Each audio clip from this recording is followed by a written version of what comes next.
Mga kapatid, the power of the cross, yung gospel na pinipresent natin, huwag nating isara sa Bible. Ang ibig ko po sabihin, baka mamaya well-versed ka, wala naman sa life mo. Ang message ng gospel, nasa buhay natin. Hello? Sino nagdadala ng mabuting balita? Ang Biblia o tayo?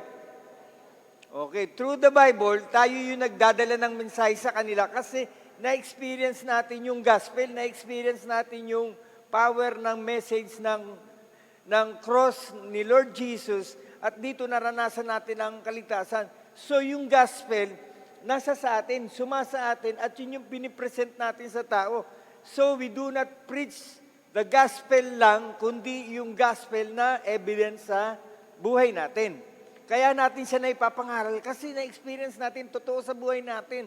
Kaya pag nagsishare tayo ng gospel, alam mo sa totoo lang, nung makilala ko ang Panginoon, yun yung gospel. Nung nakilala natin ang Panginoon, so meron kang testimony dun sa gospel na yun. Amen?